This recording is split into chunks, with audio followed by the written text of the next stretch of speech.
Hi, unicorns. I'm big mountain skier and adventurer, Lynsey Dyer, and this is the Showing Up podcast. Conversations with real-life people who make a life in the outdoors to inspire us all to embrace our weird, do the thing even if we suck at it, and fully show up for this one wild and precious life. And this is where I start overcompensating in life. It's really interesting. This is where I made the shift from being inhuman to being superhuman. Like, you guys don't think I can be anything or do anything? Watch this. And this is very typical of early childhood trauma. We choose inhuman or we choose superhuman. And this is where I started to choose superhuman. So 3 jobs, making money, and I started going to church, which was really interesting. And this is my first lesson in community. That's National Geographic photographer and adventurer, Cory Richards. We talk about his work, but more importantly, his life and how trauma is healed, or maybe not so healed, by the mountains. Cory Richards was National Geographic's 2012 Adventurer of the Year, and the force behind the award-winning film Cold, which chronicles his team's ascent of an 8,000-meter peak in the winter. He has survived avalanches and abuse to be one of the most raw and eclectic adventure photographers working today. Our conversation is real. We dig deep below the image of what people see when they look at a modern-day adventurer to discover what really drives someone. It's not always pleasant. So for this episode and the next, I'm talking to Cory about his life, his motivations, and being a role model for men in the era of Me Too. We also touch on his relationship with social media, which is interesting since one of his most famous shots could be described as a selfie. I caught up with him at Mountain Film in Telluride, Colorado, and I'm really excited for you to hear this one. But real quick, if you've got foot pain, sore arches, or foot cramps, I've got a solution for you. Luckily, this episode of Showing Up is brought to you by Weave. Weave is a technology company that makes your feet more resilient. Made from photos of your feet taken on your phone, Weave custom fits insoles and sandals to help you keep going in comfort in the mountains, at the beach, or anywhere life takes you. Here's how it works. You take a couple of photos of your feet with the Weave app, and Weave turns those photos into 3D models. Your models are then used to custom make insoles and sandals just for you in San Diego, California. Weave combines 3D printing with traditional techniques to make products unique to every customer. You can even choose your own artwork. You skiers already know this, but custom fit makes a huge difference, and the millimeters, they really matter. When footwear is made to the precise contours of your feet with just the right support in just the right places, you will feel, move, and live better. Fans of the Showing Up podcast can get 20% off all orders by using the code SHOWINGUP. That's showing up at WIIVV.com. WIIVV.com, or with the Weave's mobile app by searching for WIIVV. One last thing, Weaves ship for free and come with a 30-day happiness guarantee. Thousands of happy customers have bought Weaves and their feet feel amazing. Try them today using the code SHOWINGUP at Weave.com. Here we go. Okay, we're on. Cory Richards in the house. We have been looking forward to connecting on a podcast for so long. I'm so glad we finally made the space. Well, I remember when you first started talking about this. At least with me, we were in a car in New Zealand together. And you know, that angst that you sometimes have of, oh, I want to do more. And this was your idea. So that was almost, 2 years ago? Yep. So congratulations to you. Yay, you. Yeah. Yay, Lynsey. Yeah, it's been so great. Good. So rewarding. Everything that I hoped it would be. Yeah. Yeah. What have you learned in all your podcasts so far? The reverse. What have I learned? That I love learning. This curiosity it's so fun to actually have an outlet for it. Yeah. Yeah. But enough about me. Let's set the stage as we do. We're in Telluride, Colorado. It's that time of year for Mountain Film. How long have you been coming to Mountain Film? Actually, Mountain Film was my first sort of introduction to the festival world in, I think it was 2011. And then in 2012, I had a film here called Cold that won the Charlie Fowler Award. And then I think the following year, I actually judged here with my photo editor, Sadie Courier. And then I took a few years off, and this is my first time back in a little while. But this is very much like my sort of, I would call it my home festival. Yeah, I think a lot of us mountain people feel that way. Yeah, it's a really special festival. I mean, we were just talking now. I think some of the greatest value is it's small enough to feel very, very intimate, but there's still, a lot of big ideas and big conversation. But for me, the value is connecting and being able to do a podcast in a hotel room. Like what a gift. Mm-hmm. Mm-hmm. So we're staring up at beautiful Telluride. It hasn't snowed this year, which is crazy. I've never seen it. It's so dry. Yeah. That's part of the conversation. Right. But just to jump into it, because we were talking before we started the podcast, this Me Too movement is so hot right now. Talk about what it's like to be a white male in the modern world of filmmaking and adventure and all of it. This is a really revealing question because it's hard to say what you're going to say right now. And you have to create space and honor everybody's experience within the movement. And it's never been a more unpopular time to be a white male. It's a very unpopular time. Well, it is it's unpopular, and it's and I think that can be a little damaging, because if white males are the problem, or patriarchy is the problem, they're also part of the solution. And to ostracize based on gender and race is exactly the thing that many people are fighting against. So to identify people as sort of the enemy, as being a white male, is actually counterproductive. But that being said, like I said from the beginning, I think we have to really honor and celebrate this moment, because it is a stepping out moment for women, and it's really important that we look into sort of the duplicitous nature of what humans are, and take this moment not to say everybody who's doing, everybody like this is bad and everybody like this is good, creating but to more say, separation. Right. Exactly. That's more reductive, and I think we need to be really looking at how complex we are as humans, and the fact that we can be brilliant and creepy, and we're a very strange primate, and we have the masculine and the feminine within us. Yeah. And if anything, I think the ultimate purpose is to create more unity. Yeah. But initially, that pendulum is swinging toward difference. Yeah. But at least it's creating a conversation that wasn't there before. There was a beautiful article in the New York Times it said, publicly we say Me Too, and then privately we have misgivings. And it was just a very nice look at how basically the inherent intersection of male and female is awkward. And just because a guy hits on somebody isn't sexual misconduct, right? Like that doesn't mean people can be very creepy. I look back to the days when I was drinking more, and I'm sure I was a creep.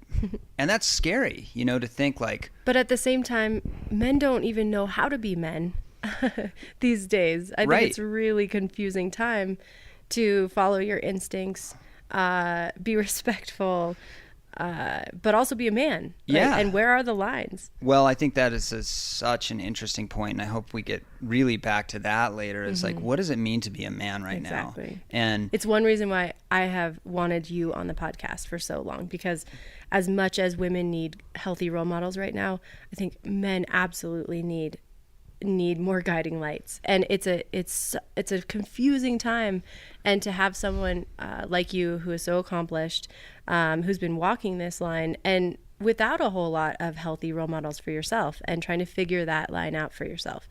I absolutely hope that this conversation can help lead other guys that might be looking for have those same questions that you might be struggling with. I hope so too. I mean, if there's anything that I can offer, at least I hope it's telling our own story more honestly. And I know that's a lofty ideal. I know that's a lofty goal, but the way that we show up in the world is so. I mean, how we resolve ourselves comes out in the way we show up in the world. So if we're not resolved internally, then we're not going to be fully realized or actualized externally. And of course, we're all still in that. I don't think that finds finality until death, but we can make great strides towards it in life. So, I mean, what is it like to be to be someone who, from the outside, Mm-hmm. I mean, you've summited Everest without oxygen on top of how many Everest summits? Well, actually, I've only climbed it twice, but once without oxygen. I guess I'm just asking for someone who seems to have had it all as far as success. You've been on the cover of Outside.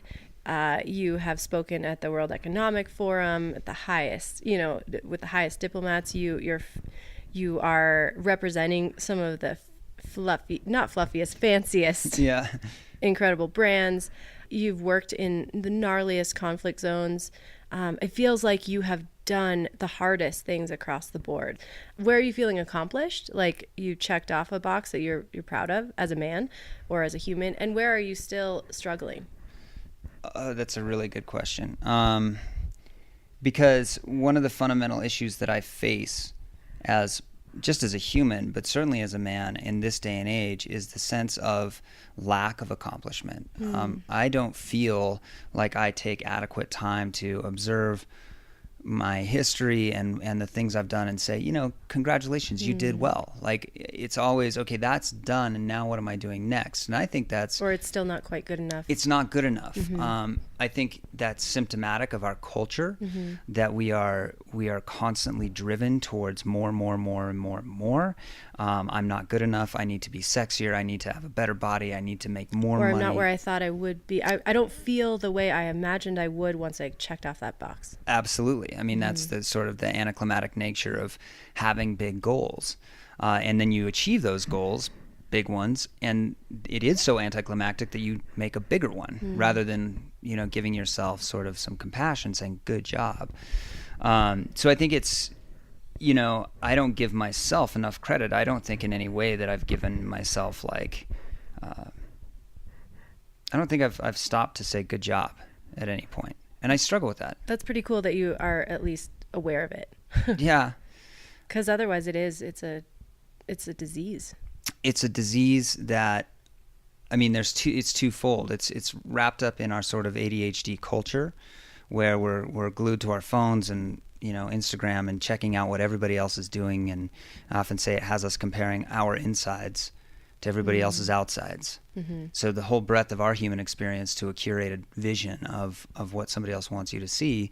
But then beyond that, and I think more true to form in my story, is that you brought up the word value, and I've gone to great lengths to prove a certain sense of value outwardly, but I've not fully learned it inwardly. So I have sort of a crisis of self-value.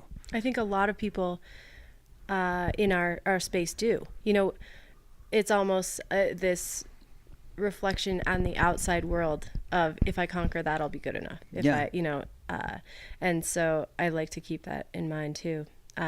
For people that might be listening that maybe if I just accomplish that, when the work is internal. But let's start from the beginning. Okay. I like the you beginning. have such an interesting story. Runaway kid, homeless. Yeah. Just, I think, probably one of the most interesting stories in our world. So take us to the beginning. Well, I don't think the story works without getting into some sort of weeds about precognitive development. And I just talk about that out of the gate because it sets the scene. So my mom, with my brother, suffered from postpartum depression. And he was first. He was you first. Were second. He's 2 years older than me.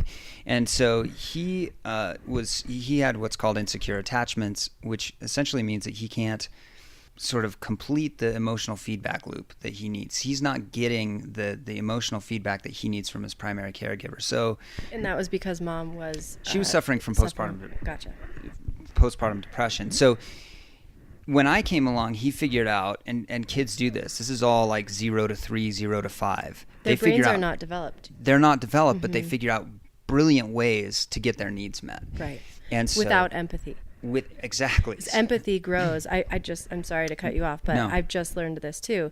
In the prefrontal cortex, which doesn't develop until much later in a child's development. So kids are really mean to each other, and that's why, because they can't feel what they're doing to another kid. Yeah.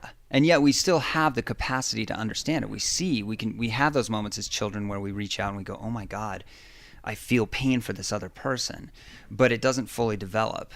And especially in precognitive years, where David was, he was searching for ways to get those emotional needs met. And so I come along, and he figures out that if he starts sort of beating me up, or we have this tumultuous relationship, that he gets emotional feedback from my parents. I mean, granted, he's getting in trouble, but it still stimulates that need, or that part of his brain where he's now getting his needs, quote unquote, met. It's an ineffective way to do it. However, or getting attention. We could just boil it down to you get attention. You either get attention from positive acts or negative. And right. Typically kids will go one or the other. And specifically within, if you've ever read the birth order book, I highly recommend it. It kind of explains that too, depending on your birth order. That's interesting. Often the first kid will either be a shining light and get all their attention through being highly perfect. Yeah. Or they'll go the other way and get their attention from negativity. And then the next kid in line, also, gender-based, will go the opposite way. Yeah. And there's a lot more to that, but that's kind of generalizing. I mean, it's so yeah, and so to the point, to exactly that point, David and I had this very tumultuous relationship where it as we grew up and as certainly we developed as young men, it became violent, very violent, and so from on a precognitive level, looking at my upbringing, I'm coming into the world with what's called an inescapable stress, which dramatically shapes. Were you typically the victim? Well, I don't want to say victim, but I was the younger brother. Right. Like, how could you defend yourself when you haven't grown? Right. And so the other thing is that, without my parents being able to see this, which again, I have to say very clearly, it's not their fault. Nobody's at fault in this. Right. People are just figuring out their way in the world, right? And, I'm getting beat up, right? And I can't escape it. And I'm also feeling like I'm not protected from my primary caregiver. So that presents a vacuum of value. Like, well, why am I not being protected? And this is all precognitive. So I'm not having rational thought. I'm just seeing that I'm not protected. Why is it that I don't get protected? Why don't I have the protection I need? I must not matter. And so that belief is built into the ground, the very ground level, the foundational level of existence. And so it doesn't matter. This is where it gets really interesting with identity politics. It doesn't matter if you're a white male. If you have that built into your psyche from the very ground level, it doesn't matter what your privilege is. You might have access to things and you might be able to build a career in a different way, but that fundamental value of self and the way you see the world is filtered. That's how it shapes who you become. And so, I think we need to be very, very careful about how we identify people with privilege. Generalize. We can't overgeneralize. So anyway, we grow up. It becomes very, very violent in the home between my brother and I. And again, I don't want to say that it wasn't unusual violence in terms of how much we were beating each other up. That wasn't the traumatic part. The trauma comes in because what David was experiencing is rage. And so rage extended onto another person. That's emotionally traumatizing. There's a big difference between brothers beating up on each other and one brother being so angry with the world that it comes out as, I want to fucking kill you.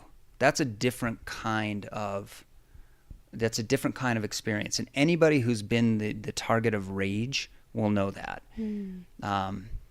And so that's what ends up being traumatizing. And again, I have to say, my brother is a fucking awesome guy.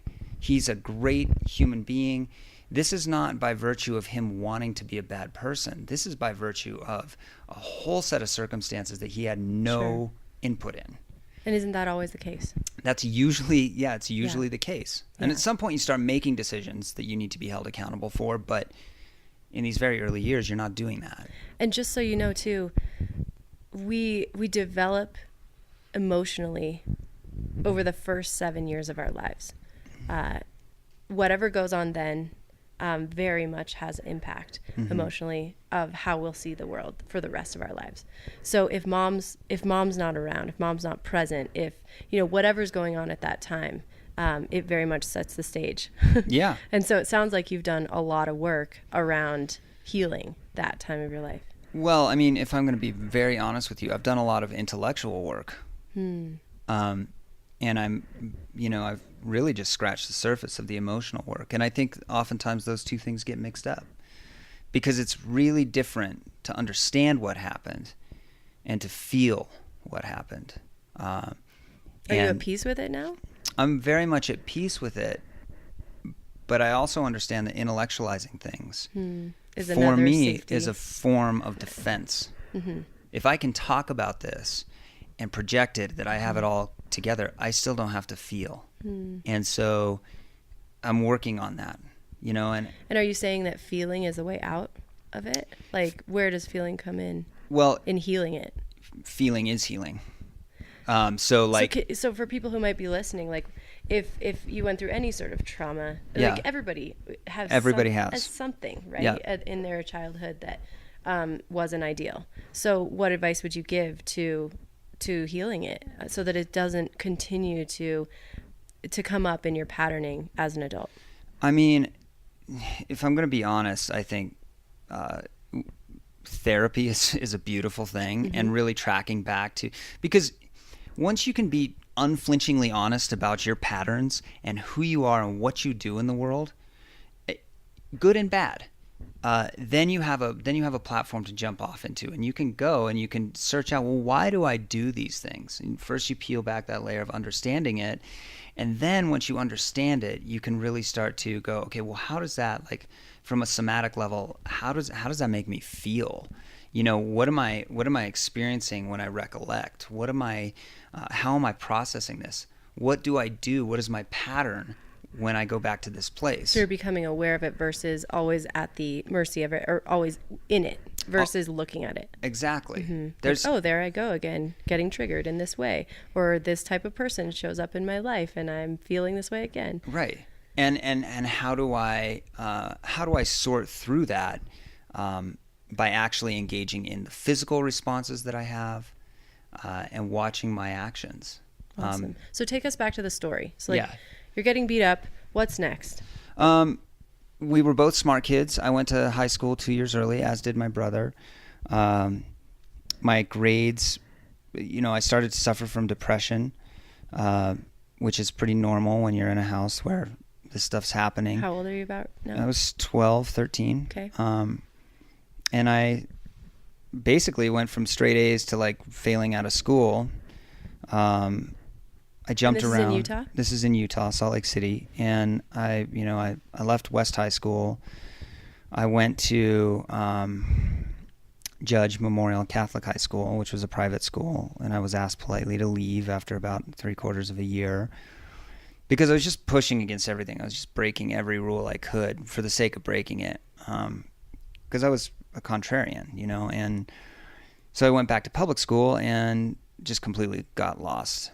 And essentially what happened, to make it more of a bridged story, is I ended up in treatment, behavioral rehab. It was based on the 12-step program. It was in northern Salt Lake City, and it was sort of this inpatient, outpatient treatment center where I was there for 8 months. And I had sort of ups and downs with it. I ran away 3 times during that time period. And finally, my parents said, all right, well, you don't have to go back, but you can't live at home. And so that effectively made me, homeless, for lack of a better word. I mean, I didn't spend a lot of time on the street, but certainly some. Mm-hmm. So what's that like? It's... I think that was pivotal for my development because when you talk about empathy, well, at the time it was just very confusing, but I think it's scary. And what did that mean when you say living on the street? What specifically were you living in your car? Did you have a car? I didn't have a car at the time. I mean, I would bounce around. Sometimes I would sort of squat, and there were times where I was just out. And honestly, that time period is very, very, like, my recollection of it is really... Were you partying too? Yeah, I mean, I was doing drugs, but I was almost doing that more as a point of identity than a point of addiction. Sure. Like I think a lot wanted of to be guys can relate. accepted. That's part of being a cool guy. At that time. Especially with a brother who I desperately was craving To be like? approval from. I went after, an older audience, and I was the cool young kid who was doing all the dumb shit. And so I just craved that attention. And so drugs and alcohol became a part of my life very early. I did acid when I was 12. And you can imagine what that does to a developing brain. I can't even imagine. And, it's like, so beyond that, here I am sort of homeless, and this family friend reaches out and says, hey, Cory can come live with us if he wants. And they're in Idaho. I moved up there. I got my GED when I was 16. I moved back to Salt Lake, started sort of mending the relationship with my parents, fell apart again, went back to the hospital, the psychiatric hospital. Their recommendation is, well, your son, there's this really great program that we think he should go to. It's called Lifeline. And it was exactly the same program that I had been sent to when I was 14. And would you say that program worked or it didn't work? Well, no. I mean, I ran away 3 times, and my parents, looked at these medical, quote-unquote, professionals, and they're like, you just told us to do, did you even read the fucking file? Mm-hmm. Like, he's already been there, And as a kid, why do you think it didn't work? Or looking back, I'm saying, why didn't those programs work? Because we're taught that we're broken. Uh-huh. We're not taught that we're valuable. I mean, I think anybody can relate to being a kid and having an adult that treats you with a level of respect where you feel like an equal and they value you as a human, and those are the ones that you gravitate towards because you feel important, you feel heard, and you want to do what they want. Right back to equality. Right. and it's funny to see how when kids are treated, with sort of due respect, they show up. Yeah. And they are highly intelligent and bright. So advice to a parent who might be struggling with a kid like you are, what advice would you give them right now? It's not about treating your kid as an object that needs to be fixed. It's about treating your kid as a whole human that you would have coffee with and talk to these issues about, and trying to avoid getting wrapped up in the emotion of the fight, but really hearing somebody for what they are. So really listen. Really listen. Ask a question and really listen with making them feel safe. Like you're not going to get in trouble for your answers. I'm here to listen as a friend. Is that what you would say? Well, see, there's this weird thing. You don't want to be a friend. Right. You don't, but then there's a myth of parenting that is sort of pervasive, that it's this disciplinarian role only. Right. And that's not it. And there's separation. I'm the parent and you're the kid. Yeah.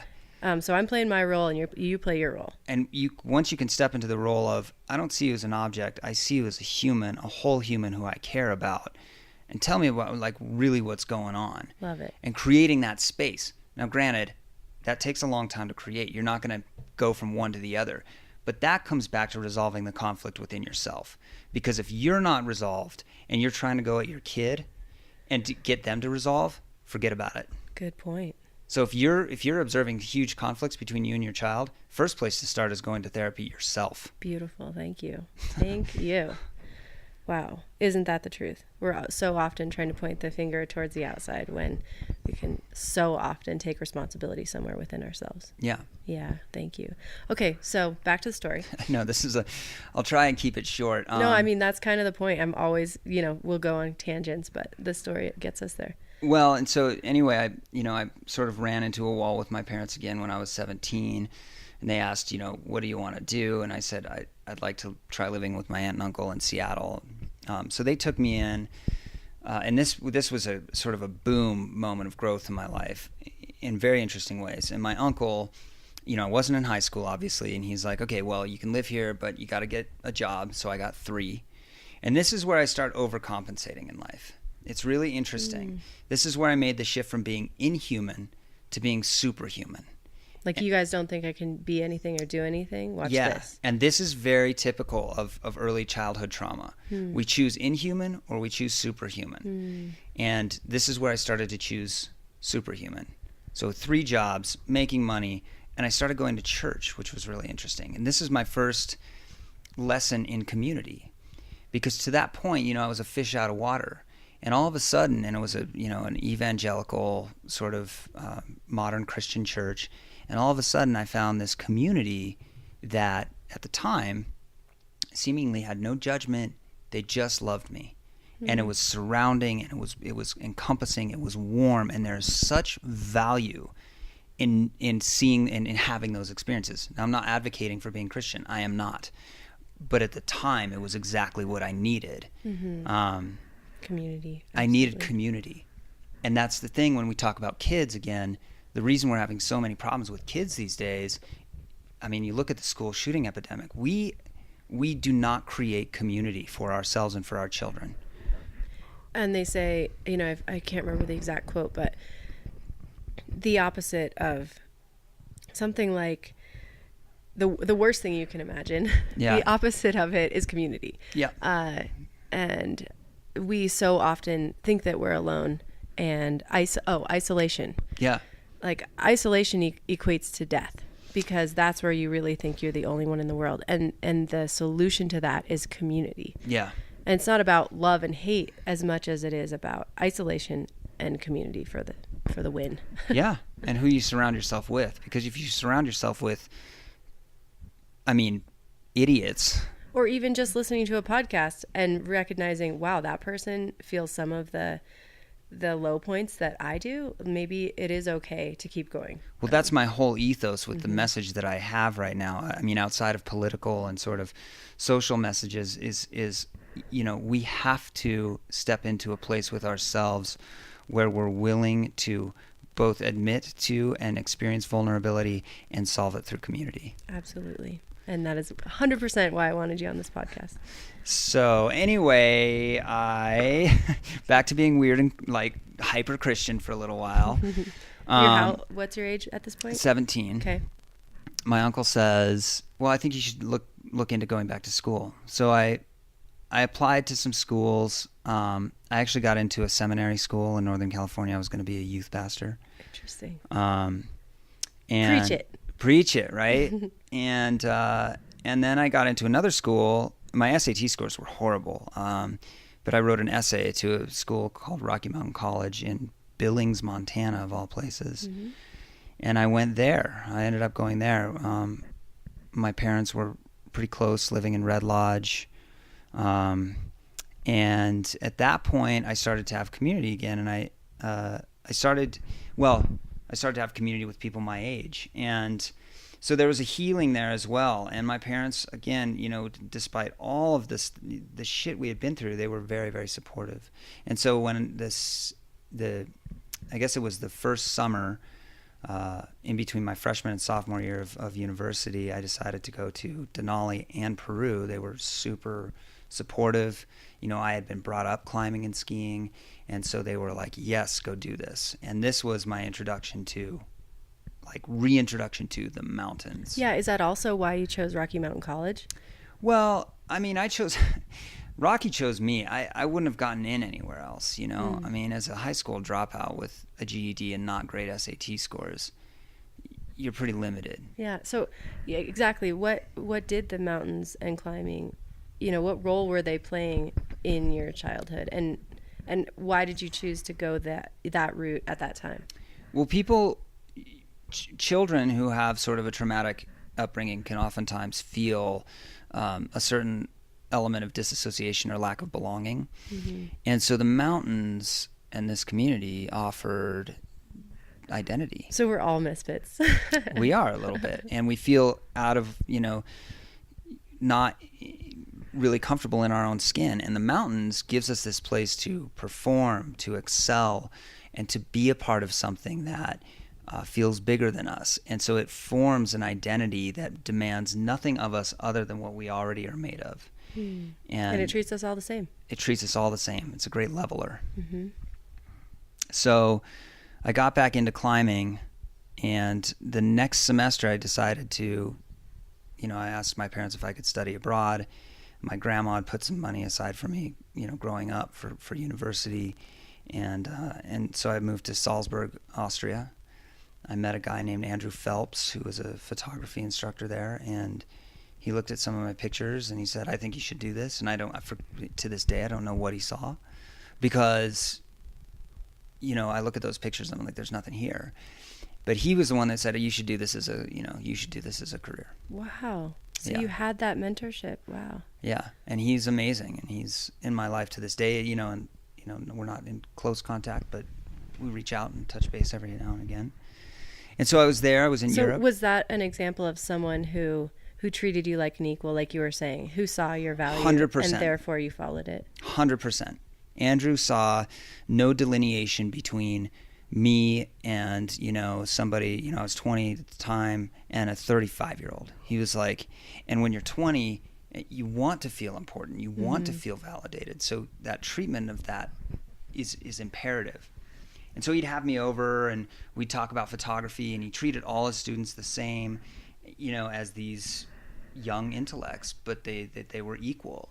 And, to be invited into somebody's house, and we have to be careful with that, I know. An adult. Right, an adult. Right. We have to be very careful about this. But how we do that is really important. Professors having these interactions with these young minds and making them feel capable and equal is so important. Monumental in development. I spent a summer sort of bouncing between Chamonix and Interlaken, climbing and shooting. Went back, did a second semester in Salzburg, and then moved back to the States, and I started going to school at the Art Institute of Seattle. I met a wonderful instructor named Barb Penoyer, who I started assisting for. She introduced me to another photographer named Bill Cannon, who I started assisting for, and I dropped out of school again after a year and just started working full-time as an assistant. And that money that I made doing that in Seattle in those years was then put towards going on climbing expeditions. I did a sea kayaking expedition when I was 21. This is something nobody knows about. Not one photo was ever published from that. Yeah, I had no idea about that. Yeah, I did a sea kayaking expedition from Cairns, Australia to the tip of the continent and into the Torres Strait. How long was that? It was 1,000 miles, 41 days. I'd never been in a sea kayak before. Saltwater crocodiles, box jelly. I mean, it was a very audacious, overwhelming goal. Did you plan it or? No, it was just 6 of us, buddies, who decided to go. And I remember being the least equipped to deal with it. I think I was the youngest guy there, and I remember week 2 just losing my fucking shit. I'm sure. Just sobbing on the beach, so overwhelmed. From what specifically? I mean, I can think of 1,000 things, but what was it for you? All of the things that you're thinking. Being separated, being very far away from home, even though I was used to that. Being very isolated. Being so dependent on these other 5 people. I was scared. How about the group dynamics? It was tough. There was one guy that I just couldn't deal with, and I was still fresh out of a very tumultuous relationship with my older brother, and this guy reminded me of him, and so there was tension. What about danger? Did you guys run into any storms or It was all way more dangerous than we actually thought at the time. I mean, the crocodiles out there are no joke, and open water, especially crossing Princess Charlotte Bay, was, you lose sight of all land, and oh wow, you're just in these little kayaks, and the swell, is you're you're down in the trough, you can't see anything, it's just water, and then you go up on the the crest, and you see infinitely, right. It's just Did you see crocs? Yeah. Oh yeah. Because recently, right? We know those stories here at Mountain Film, and never knew it was a thing. Yeah. Before that. Yeah. Were you ever concerned? Always. Were there attacks? Well, there was no attacks, but landing was the big concern, right? Because that's where they hang out. Yeah, shallow, kind of murky water, muddy estuaries, things like that, and then pulling into some of these mangrove forests. Oh my God. It's just fucked. How would you protect yourself against a crocodile that you can't see and they plan on you not seeing? And that's part of their strategy. You just prepare yourself well for death. Really? Yeah. There's no. You're not. If it happens. Travel in groups. Of course. That's a really good point of everything that you guys do. Well, you too. That's always an option. No, I do not take risks that could kill me. Well, sure, there's those. I guess, but nothing I feel like you guys do. I don't know. I think it's reckless at times, but Of course there's things you do. When you're in those areas, you all travel together, right? Like, so it's, 6 meter boats, all right on top of each other. Sure. You camp in places where you don't see croc slides and things like that. But Okay. Awesome. Let's tell some more stories. Yeah. Let's hear some expedition stories from Cory. I had no idea you're a water guy too. Yeah, I love water. But it really focused back on, I spent, I think 3 or 4 seasons in Peru climbing before I went to the Himalaya. Why Peru? I mean, I can assume. It's accessible. I mean, it's the highest mountains in the world, or it's second highest mountain range in the world. The mountains are a little bit more digestible than the Himalaya. It's very easy to access. It's not, tens of thousands of dollars. You can do a whole summer there for 6, or less. And, I just got immersed in the culture down there. I loved it. I stayed at this woman Zarella's place, and it sort of was a famous hostel. And one summer I was soloing a route on Artesanrahu, and I found a body, and it hadn't been, it was from the 80s, and I put this is a story that very few people know. I wrote about it in Rock and Ice years ago, but I found this body and ended up connecting the dots between him and his family, which was in Slovenia. They had lost their son in the 80s in a paragliding accident, never found his body. And then his sister flew to Peru to meet me. We went up on the mountain. I had a body bag made that I could wear, pulled the body off, brought it down, and buried him at the base. So there was this crazy time period in my life where I was... How old are you at this time? It was 13 years ago, so 23, 24. Wow. Yeah. That's a lot bigger than just I got to the top, bro. I got to the top. But I was also really tortured. I was, and I looked up to people like Steve House, who were doing these massive solos, and I was trying to sort of emulate that style, and climb from catharsis. There's a subject. Yeah. Can you explain to people who might not be in our world, about that, because it is such a motivator that people might not know about? Well, I think so catharsis being, this act of sort of, it's almost an exorcism. I think there's a lot of pain, and there's a lot of darkness in people. That motivates some of the greatest accomplishments. Yeah. And I think, and this goes back to that duplicitousness of people. And I guess complexity is a better word. I listened to Alex talk about this a little bit on your podcast. And we have to be honest that climbing from pain or doing these endeavors from pain is real. But I also think we can't keep doing expeditions to sort out our issues. That's the way it has been. Yeah. But it doesn't necessarily mean that it will be in the future. But I just want to explain to listeners, it's the style, right? Right. So explain what that is.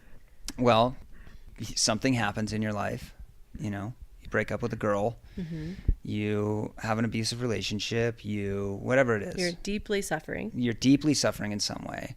And there's a physical output that you can bottle your... It's a very masculine coping mechanism. So that's why I want to talk about it. Well, I guess it is masculine. I don't...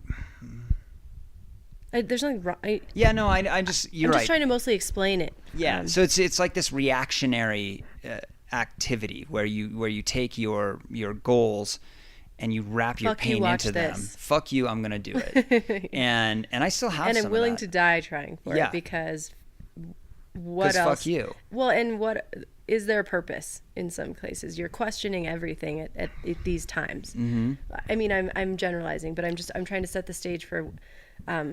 And I feel like I don't really have the authority to really talk on it, because so many of the people that you're looking up to, I think, what were some of their motivations? Well, and yourself and your peers, what do you think? Get specific about what motivated all of our heroes. Death of friends, death of loved ones, love. I mean, they're the big ones, divorce, I mean, having gone through that myself, I know how painful and how much energy that can provide. So they're the big issues that don't get talked about. Exactly, yeah. That's where it all comes from. It's all the stuff that we want to resolve in this external action, but the truth is it doesn't get resolved that way. Interesting. It will never get resolved that way. But there's got to be some sort of, I mean, just like that sense of accomplishment must be some sort of resolve. It's not resolve. That's Really? mask. Are you sure? 100%. Wow. It's two totally separate. I mean, I'm just talking psychologically. I'm just saying, like, okay, you feel like you've lost everything for one reason or the other. Right. And you channel that pain into the suffering it takes to be on the side of a mountain for months at a time. And you do really confront, I imagine, death in some way, and you don't overcome it, but you survive it, and therefore you know that you can. So I would say, to me, that sounds very healing. I think metaphorically, in the way you just described it, for sure. I think actually, in practice, there's no resolve there. Oh my gosh, I'm so upset. Because here's the thing.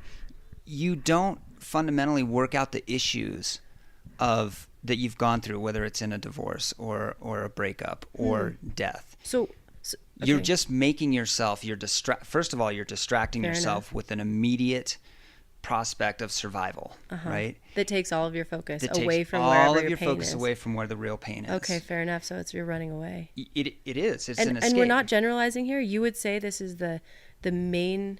100%. No way. Yeah. Okay, so what is the answer? If you are one of those people who's suffering right now. Let me say this, though. That's not to say that we can't find value. Sure. And we can't bring back the lessons that we learn in the mountains to apply them to normal life. What I'm saying is you don't fundamentally heal from going out and climbing. You might feel that way, but no matter where you are, It comes back. it always comes back unless you resolve it. And you resolve it through therapy? Well, you resolve it through therapy, you resolve it through community, you resolve it through time. You resolve it really through honesty. I mean, it starts with being honest with yourself about even why am I going to climb this mountain? Right. Is it because I'm angry? And if that is the case, that's not to say that it's a bad reason. It's just to say that you're going to probably have a more complete integration of that experience if you can honestly identify why you're doing it. Beautiful.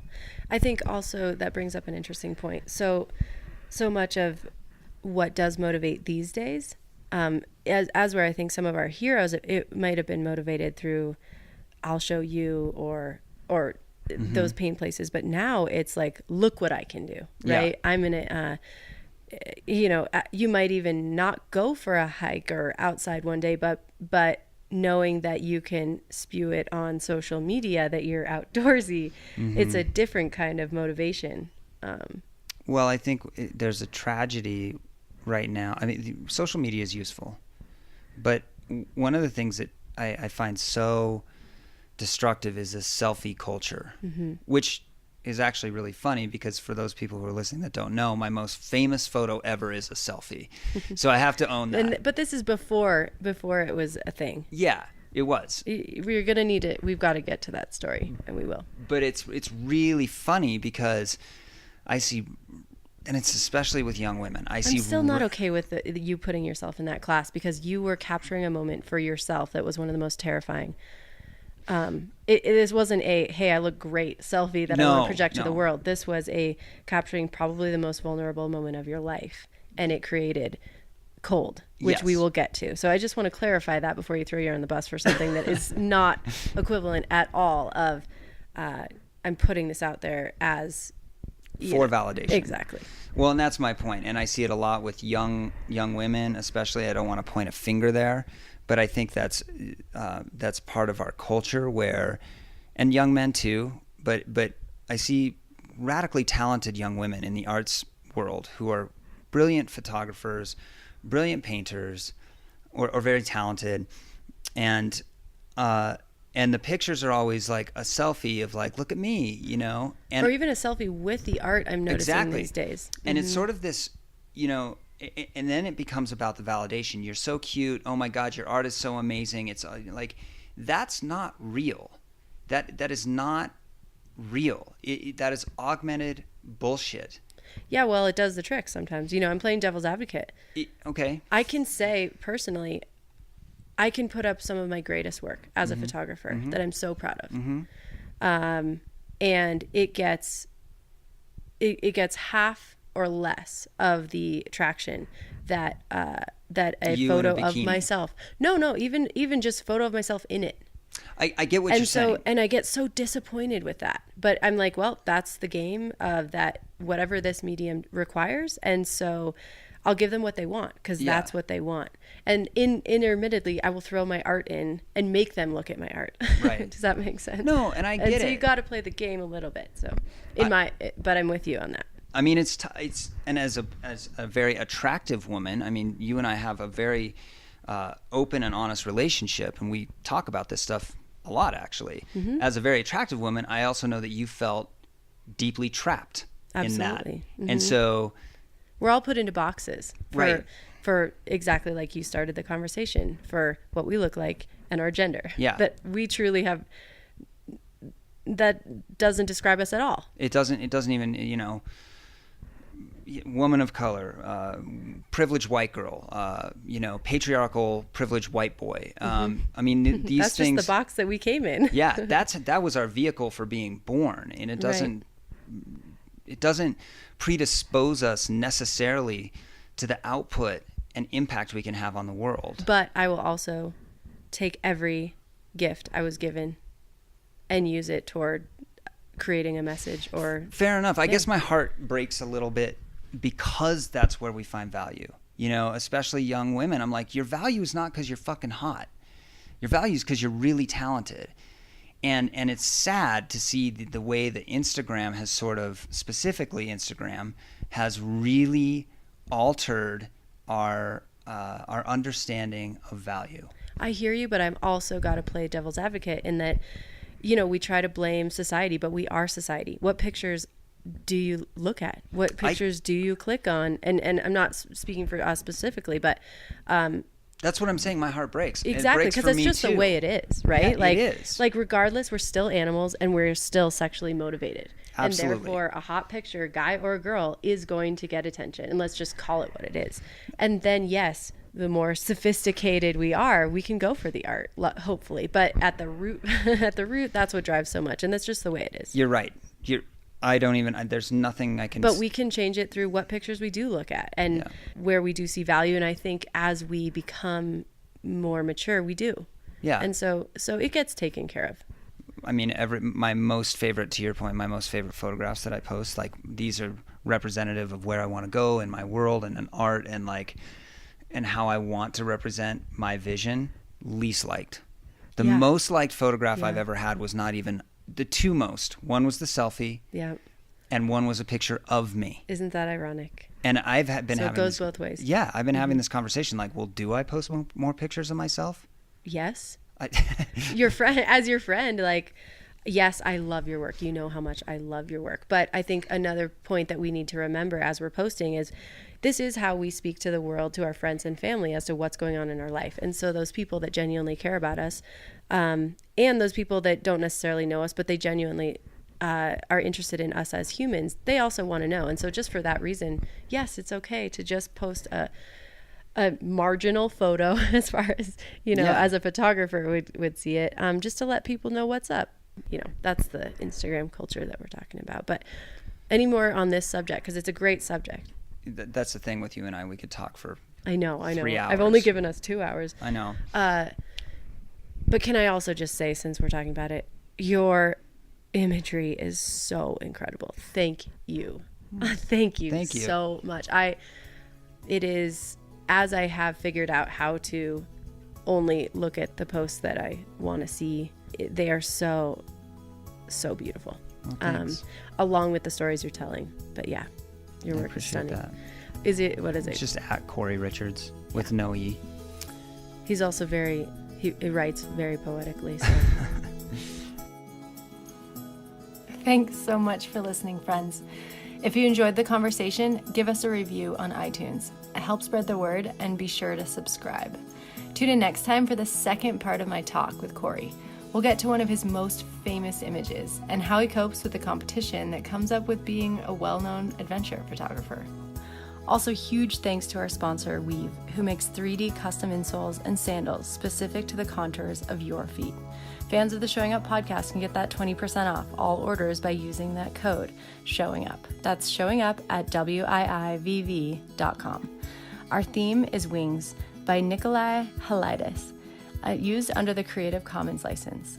Until next time, see you in the mountains, unicorns.